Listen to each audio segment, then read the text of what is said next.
Hi అండి, నమస్తే. Welcome to my channel Shahnaz cooking style. ఈరోజు వీడియోలో చాలా సింపుల్గా చేసుకునేటటువంటి ప్రాన్స్ తోటి ఒక మంచి వెరైటీ చేయబోతున్నాను. అది వచ్చేసి బటర్ గార్లిక్ ప్రాన్స్ అండి. రెస్టారెంట్స్లో మనము వందలు పెట్టి కొనే బదులు ఇంట్లోనే చాలా సింపుల్గా చేసుకోవచ్చు. చూస్తుంటేనే నోరూరిపోతుంది కదా. మరి లేట్ చేయకుండా ఎలా ప్రిపేర్ చేయాలో చూసేద్దాం పదండి. దీనికోసం ముందుగా రొయ్యలను అయితే తీసుకోవాలి. ఇక్కడ 1/2 కేజీ కంటే కొంచెం ఎక్కువగా ఉన్నాయి నేను తీసుకున్నటువంటి రొయ్యలు. ఇవి కొంచెం పెద్ద సైజులో తీసుకోవాలన్నమాట. ఇందులో మనము ఉప్పు, పసుపు వేసి వీటిని శుభ్రంగా కడిగి రెడీగా పెట్టుకోవాలి. వంట రాని వాళ్ళు కూడా చాలా ఈజీగా చేసేస్తారు. ఇందులో వేసే ఇంగ్రీడియంట్స్ కూడా చాలా తక్కువ అన్నమాట. అయితే టేస్ట్ మాత్రం చాలా బాగుంటుంది. ఇంక మీరు రెస్టారెంట్స్ నుంచి తెప్పించుకోవాల్సిన అవసరం లేకుండా ఇంట్లోనే ఈజీగా చేసేయచ్చు. ఇప్పుడు ఇలా శుభ్రంగా కడిగి పెట్టుకున్నటువంటి ఈ రొయ్యల్లోకి కొంచెం పసుపు, కొంచెం కారము, అలాగే కొంచెం మిరియాల పొడి, ఇందులో రుచికి తగినంత ఉప్పు కూడా వేసుకొని 1 స్పూన్ వరకు అల్లం వెల్లుల్లి పేస్ట్ కూడా వేసుకోవాలి. దీంతోపాటు 1 స్పూన్ వరకు నిమ్మరసం కూడా వేసుకోవాలి. ఇప్పుడు ఇవన్నీ రొయ్యలకి బాగా పట్టే విధంగా మనము వీటన్నిటిని బాగా కలుపుకోవాలి. ఇలా కలిపిన తర్వాత వీటిని జస్ట్ ఒక 10 నిమిషాల వరకు పక్కన పెట్టుకోవాలి. ఒకవేళ టైం లేక అప్పటికప్పుడు చేసుకోవాలన్నా చేసుకోవచ్చండి. అయితే టేస్ట్లో పెద్ద డిఫరెన్స్ అయితే ఏమీ అనిపించదు.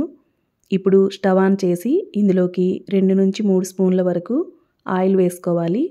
అయితే ఇది బటర్ గార్లిక్ ప్రాన్స్ కాబట్టి మీరు కావాలంటే ఈ మొత్తం బటర్తో అయినా సరే చేసుకోవచ్చు.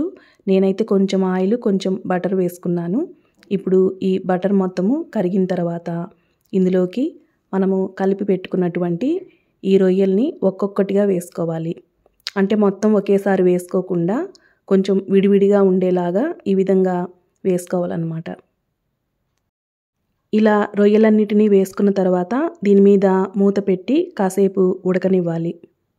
ఇవి ఉడకడానికి మనము నీళ్లు అస్సలు వేయనవసరం లేదండి. ఎందుకంటే ఇందులోంచి నీళ్లు ఊరి ఈ నీళ్లతోనే మనకి ఈ రొయ్యలు అనేవి ఉడికిపోతాయి. కాబట్టి నీళ్లు వేయాల్సిన అవసరం అస్సలు లేదు. ఇందులో నీళ్లు ఊరి ఈ నీళ్ళన్నీ మరలా ఇంకిపోయేంత వరకు, అలాగే ఇందులో వేసినటువంటి నూనె కూడా సపరేట్ అయ్యేదాకా మనం మధ్య మధ్యలో కలుపుకుంటూ ఉండాలి. ఆయిల్ అంతా సపరేట్ అయిన తర్వాత ఈ రొయ్యలు ఉడికాయో లేదో చెక్ చేసుకొని, అలాగే ఉప్పు, కారం కూడా సరిపోయాయో లేదో ఒకసారి చూసుకోవాలి. ఇప్పుడు వీటిని కొంచెం పక్కకు జరిపిన తర్వాత ఇందులోకి 10 నుంచి 15 వరకు వెల్లుల్లిని చిన్న చిన్న ముక్కలుగా కట్ చేసుకొని వేసుకోవాలి. దీంతోపాటు 2 స్పూన్ల వరకు చిల్లీ ఫ్లేక్స్ని కూడా వేసుకోవాలి. ఇప్పుడు వీటన్నిటిని ఒకసారి కలుపుకున్న తర్వాత ఒక 2-3 నిమిషాల వరకు మనము వీటిని బాగా ఫ్రై చేసుకోవాలన్నమాట. ఇప్పుడు చివరగా కొంచెం కొత్తిమీరని సన్నగా కట్ చేసుకొని వేసుకోవాలి. అంతేనండి, చాలా సింపుల్గా మనకి రెస్టారెంట్ స్టైల్లో బటర్ గార్లిక్ ప్రాన్స్ రెడీ అయిపోయింది.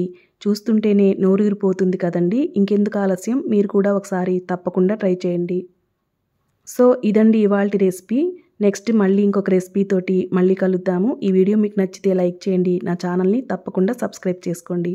మరొక మంచి వీడియోతో మళ్ళీ కలుద్దాం. Thanks for watching. బాయ్.